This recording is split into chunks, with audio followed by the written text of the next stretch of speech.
欢迎收看关键时刻，我是张道和。这一场的中东战事，你可以看到 F-35频繁的飞出去，你看到 B-2轰炸机不断的轰炸。我们一直以为这一场战事一定非常贵，但你错了。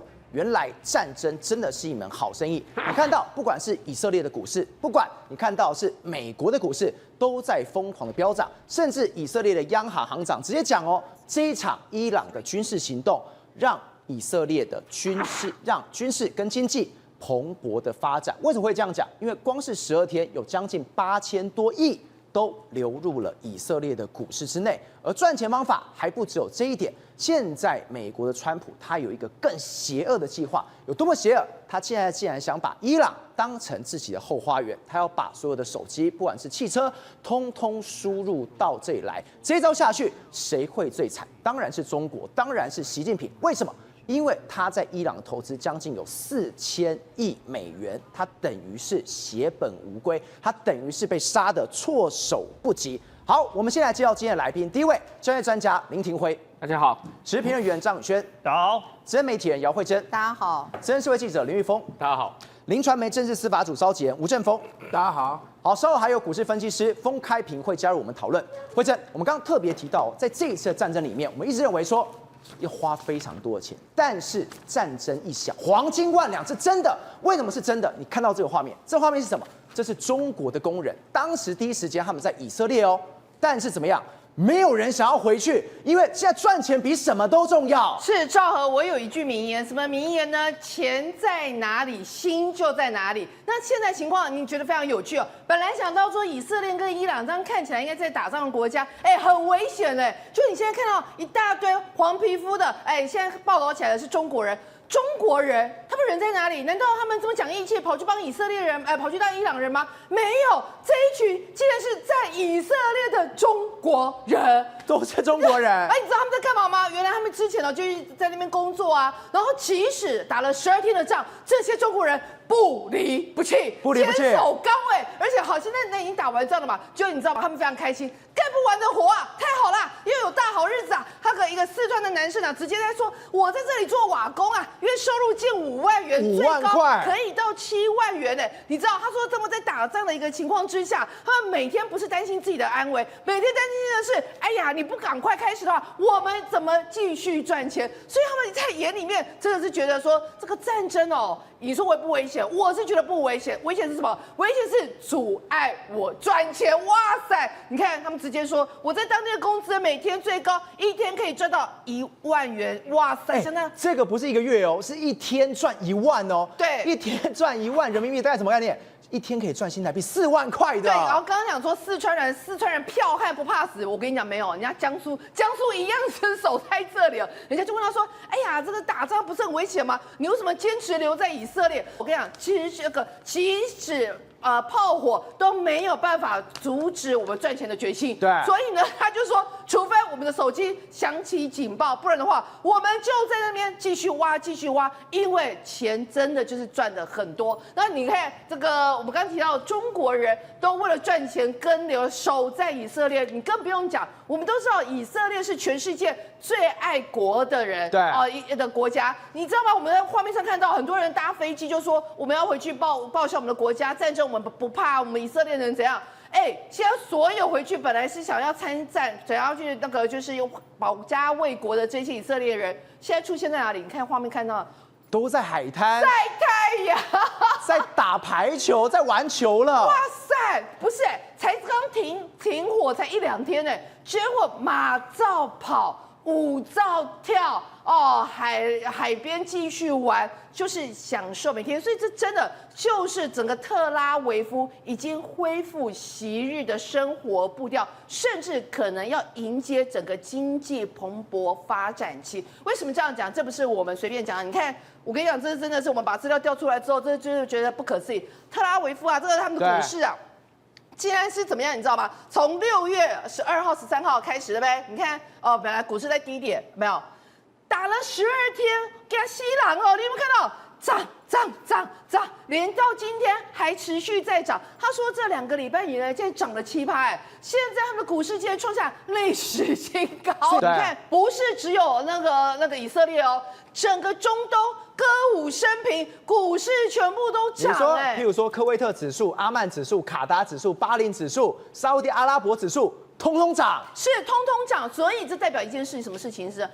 伊朗以前也许是真的是这个所谓的中东地区的一个地雷，如今这个地雷成功的被美国被川普给解除了，所以代表着未来中东的一个和平是指日可待，而且看起来是会维持一段时间。这也是为什么相关的指数都呈现一个上涨的一个情况。尤其你看到，包括以色列 TA30、以色列 TA125。他们30大、125大，通通都涨了，是通通都涨。然后呢，还包括安曼啊，然后呢，这个伊朗，不是这太荒谬，连被打的伊朗都涨，所以是怎样？连伊朗现在也都觉得我们最苦的时间已经过了吗？所以包括彭博跟路透社就讲啊，在美军轰炸伊朗3个核设施之后。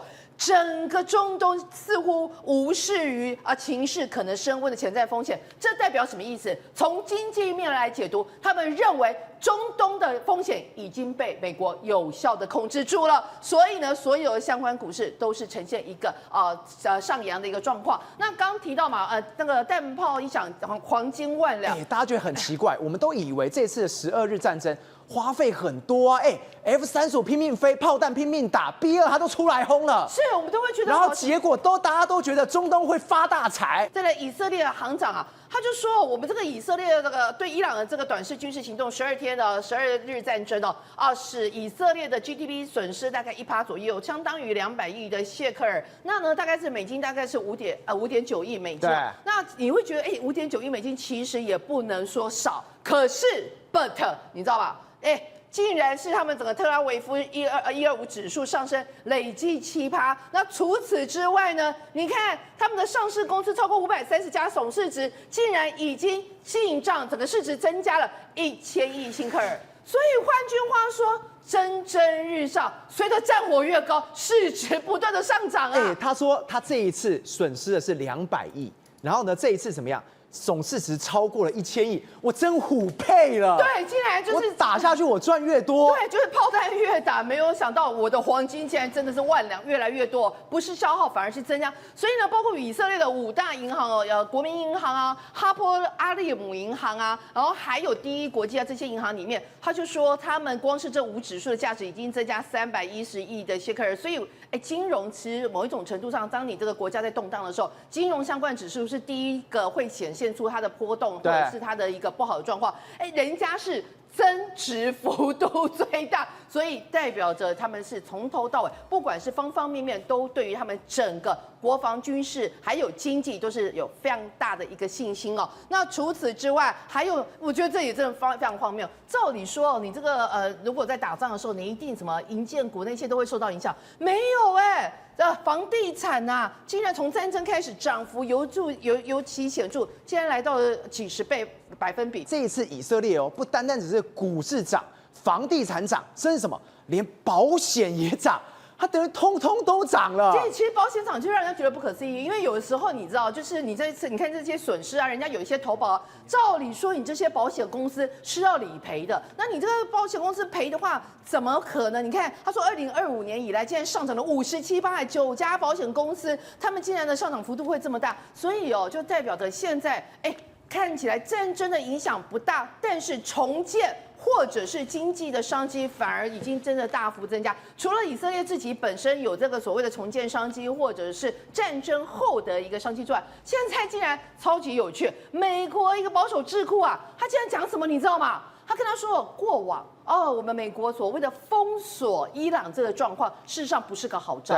我们现在反而北风与太阳，我们现在要用太阳，要感化它，我们要让它开放，我们要投资它。等一下，这是我刚刚讲的，川普的邪恶计划，他真的要开发伊朗了。我跟你讲，昭和，我现在终于懂了，难怪川普不断的去强调一件事情：我们并没有要推翻伊朗政权，我们对推翻伊朗政权没有兴趣，我们希望伊朗稳定。哎，有道理呀。对，他其实只要伊朗一件事，什么事？你要怕我。我叫你不要有核武的时候，你就不要有核武。对，除此之外，事实上我们是觉得你稳定政权对我们美国商人来讲才是绝大的。他只要钱。是，你知道吧？他现在就开始告诉你，他说，你看啊，他们那个一个叫昆西国家事务所的，他就发布了一个报告，他说，2018年以前啊，这个美国退出了这个相关联合全面行动计划，当时伊朗只有6000台的离心机啊，如今你越封锁它竟然来到了1.7万台哦，那个铀的浓缩度提升了50倍，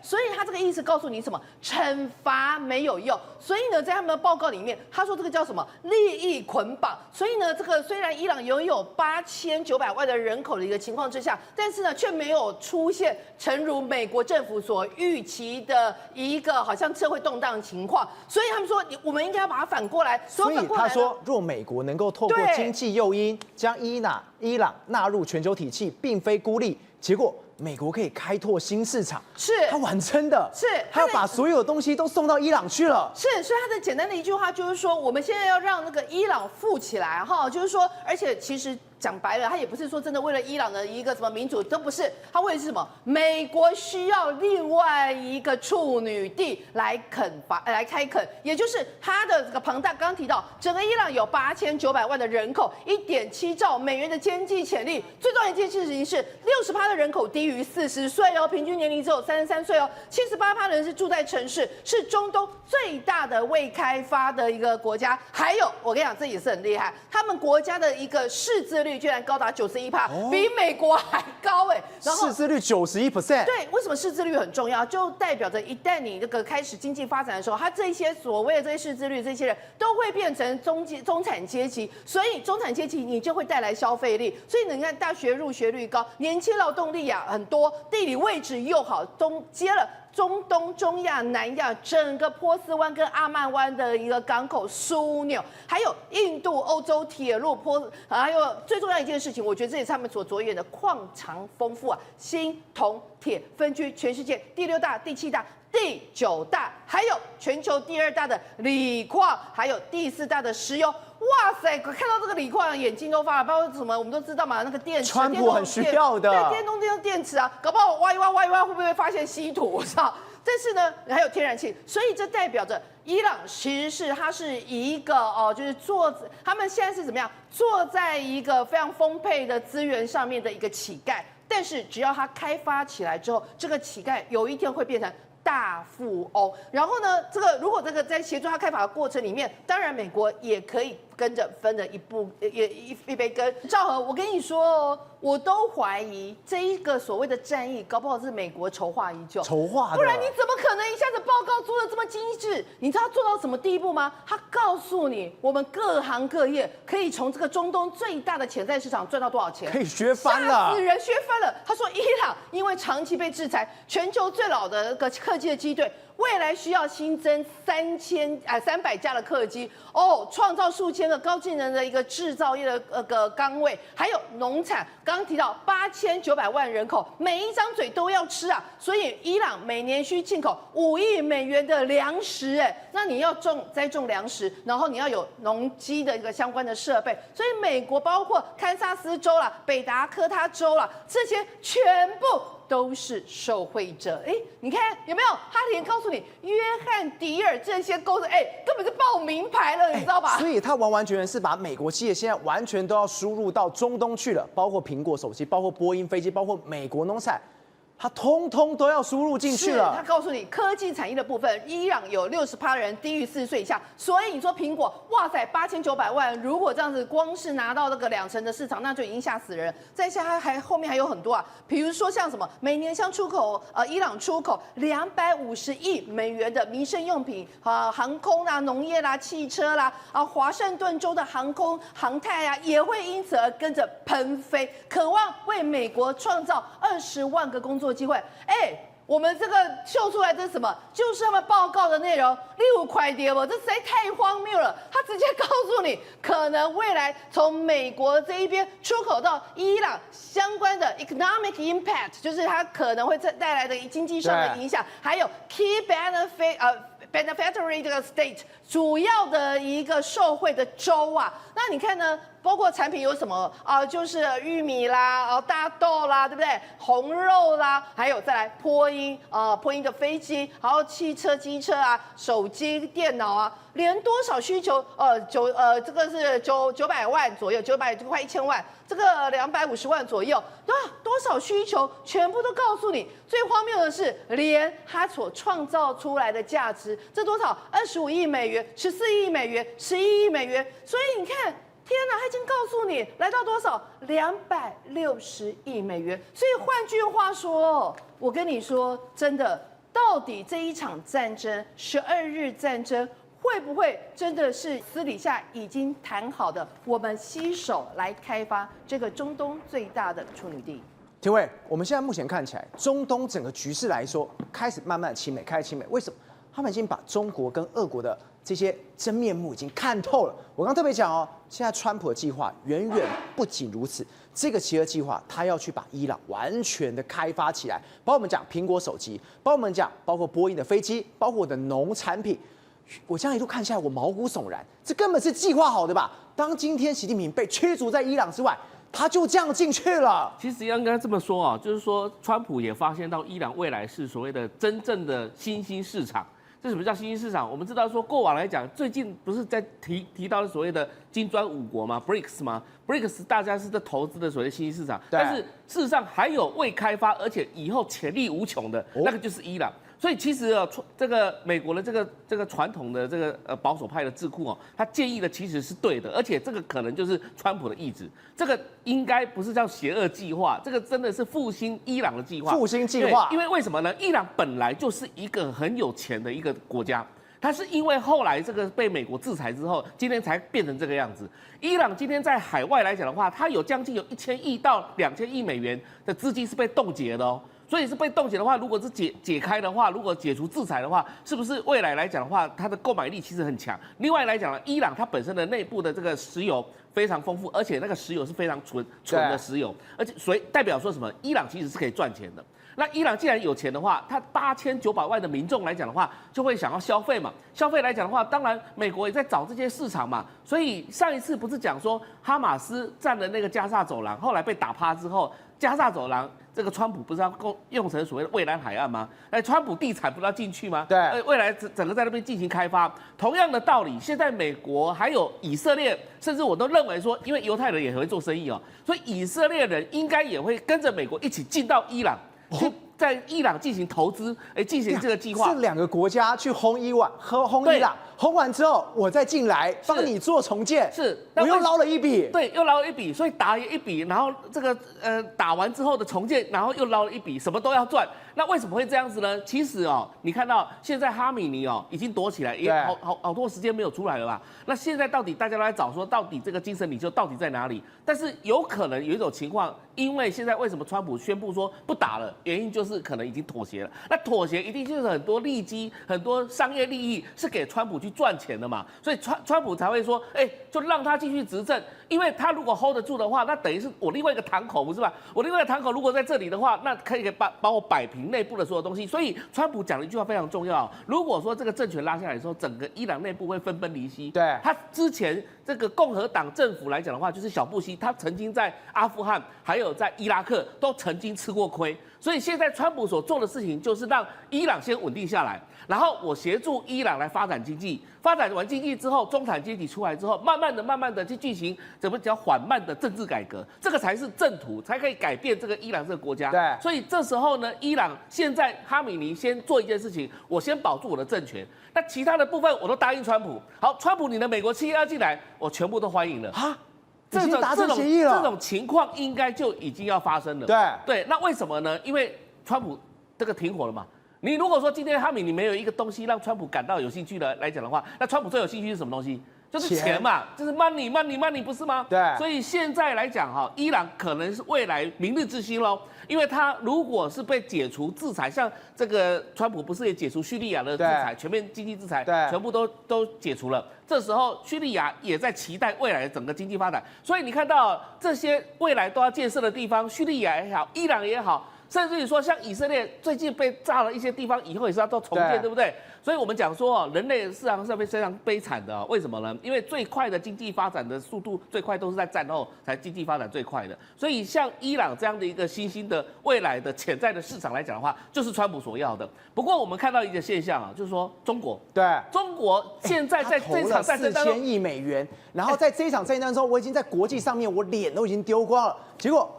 你还把我的钱这样完全打水漂？不，你为什么呢？因为习近平在2013年提出"一带一路"之后呢，其实这些国家，包含他的伊朗这的好兄弟，都是他要去"一带一路"所经营的国家。结果"一带一路"经营到现在为止，你看到的现象是什么？就债务陷阱一堆嘛。现在美国来讲的话，就是要重新进到这个地方，然后把这个整个势力拉回来之外，你可以看到在这一场战争当中。中国在对伊朗扮演的角色是什么？完全没帮忙，让伊朗看破手脚。伊朗的这个大使们不是都在讲说，在这个时候谁有帮我，谁没帮我，我都看得非常清楚哦。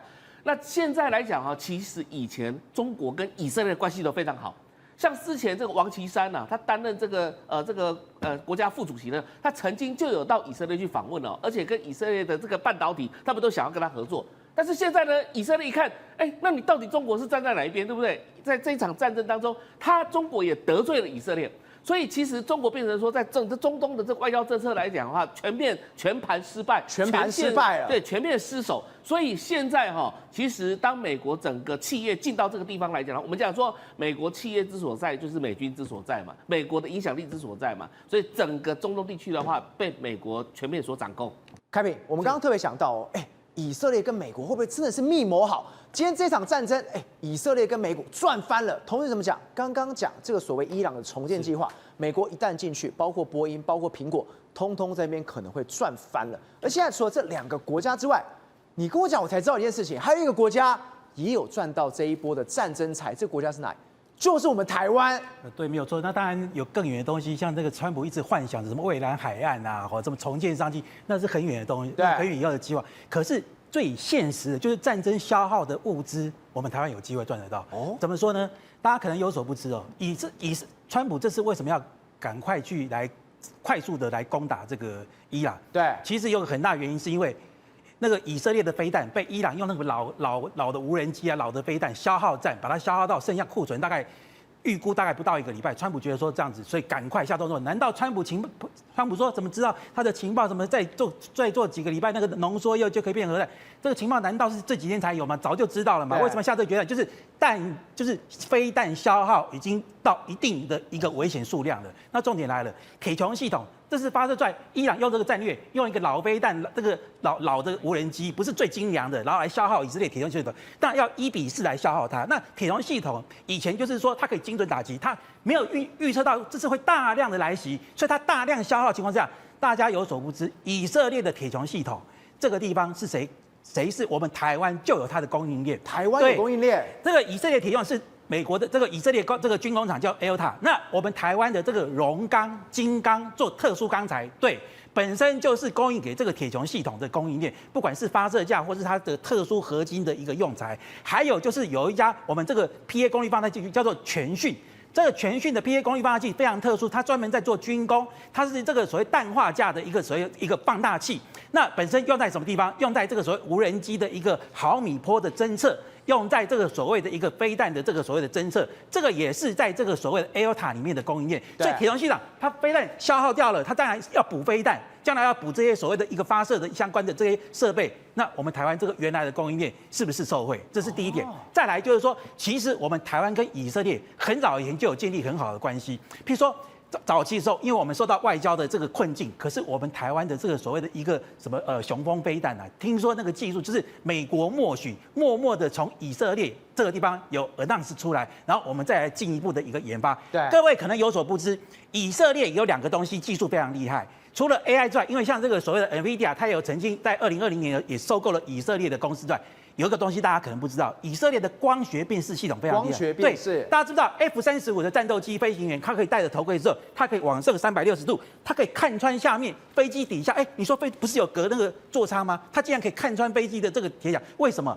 那个光学辨识系统来自于哪里？来自于以色列的技术。对，那以色列光学技术，那我们台湾有没有让一个跟它互惠受惠？我们最近不是在讲一些机器人概念股吗？台湾的有一档机器人的有一个机器人的这个集团叫做能率集团，旗下有一家2374佳能，佳能以前做什么？帮那个 Canon 做那个代理数位相机，可是他曾经在很多年前跟以色列的这个 Human Eyes 来做合作，那也就是说，它的这个光学辨识系统成功了之后，它现在整个的机器视觉大放异彩，等于说它现在已经成为台湾机器人视觉很重要的公司之一。那另外像这个 AI， 像以色列有一个很厉害叫做国防军，他把以色列最优秀的这个大学生、研究生把它集合起来成为国防军。那国防军下面有一家成立的一家公司叫做 Hilo Hilo 后来它渐渐商业化。那 Hilo 这个所谓的一个 AI 的这个晶片，其实我们台湾也有合作对象。譬如说，我们台湾在这个延阳华硕旗下延阳，它有一家公司叫做捷波，用了这个 Hilo 的晶片之后呢，快速的在这个我们的医疗在我们这个所谓的这个智慧医疗这一块，对，有很大的一个所谓的一个进展。那现在你要知道，像马来西亚很多地方很多都是靠医疗设备。我们台湾就在这一块来讲抢了很大的商机。将来在跟以色列，我们说战后之后一些所谓的互相的这个所谓的智慧医疗，我相信也都会有一个一起。所以我们完完全全跟以色列的合作这么密切，而且在这一次大家有说美国跟伊朗美国跟以色列发了所谓的战争财，现在台湾慢慢的我们以为没有那么密切。好，但大家不要忘记童子贤在这个稍早的时候没几天，他说过，其实铁穹系统里面也有我们台湾的工业电脑。对，大家知道吗？我们台湾最厉害是什么？我们台湾也许在 IC 设计这一块里面来讲的话，就是设计这块来讲的话，可能没有办法像这个说 NVIDIA、AMD 像以色列 Hilo。可是我们台湾在制造晶片，你看以后以色列这个地方，不管它的军工，它将来要补足它这个所谓的晶片的一个制造，或者说像工艺电脑某种程度就是像一种边缘运算的这种大脑。对，这个都是跟台湾可以来密切做结合。那把更广的来推广的话，这一次。川普不是这个带队到中东去捞钱，对，那中东是沙烏地阿拉伯跟这个阿联酋，他们就是我有的是钱，我就是没有 AI。那川普我就是要钱，我可以给你 AI。那两相结合之下，那谁会受惠？以前就是因为有伊朗跟这个以色列在那边打来打去，那可能这个暂时会 hold 住。可是现在如果说西线无战事的情况之下，将来我们台湾我们这个大幅度的所谓的 AI 基础建设，不但是沙烏地阿拉伯这些国家连。本身当然某种程度，以色列这次也受到一些一些设施也受到摧毁。我们这个相关的这个晶片 AI 的这个基础建设，也会跟着黄仁勋一起来前进中东。宏观取材，厘清真相，犀利精准，深入剖析，时刻掌握关键，新闻时事不漏接。老时段，新气象，我是钟浩和，关键时刻2.0，全新出击。